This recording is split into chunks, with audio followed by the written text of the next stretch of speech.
Hi, direct debits are in the news, and I just want to talk a little bit about what's happening here at Octopus to help explain the kind of numbers that people are talking about. First of all, though, we're in the middle of an energy crisis driven by the global gas price crisis, exacerbated by the war in Ukraine. Octopus has been working relentlessly, and including with other companies, with government, and with the regulators, to do everything we can to mitigate the impacts. But what we've seen is that the energy price cap has gone up by 54%, and in fact at Octopus our prices have gone up on average by 59%, not because we're more expensive, in fact we're still cheaper than any other large company, but because we used to be further below the price cap than we are now. So the average increase in price here has been about 59% for loyal customers.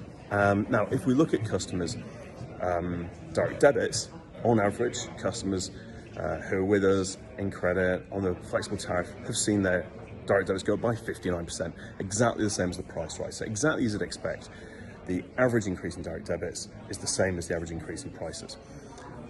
But you'll see stories about people seeing much higher rises in direct debit, for example, doubling. And indeed, if we look at this group of customers at Octopus, about 1 in 7 have seen their direct debits double. 1 in 7 of the customers who are on the flexible tariff. And that's because on average those customers were previously underpaying on the old tariff by about 55%. So what's happened is for customers in those positions, you'll see the catch up dealing with the fact that previously they were underpaying and the big increase we've seen in prices.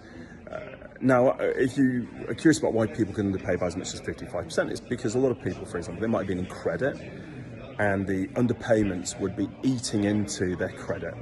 And at some point, they would then be asked to increase their payments to match their consumption.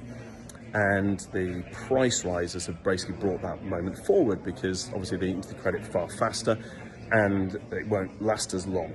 So that's why you're seeing these increases. By the way, is about nearly half of customers have seen a less than 59% increase in the direct debit because, for example, they might have been paying slightly more than they were consuming. So the systems that do all this are fair, but the reality is, as we are in this global energy crisis, customers are seeing huge increases.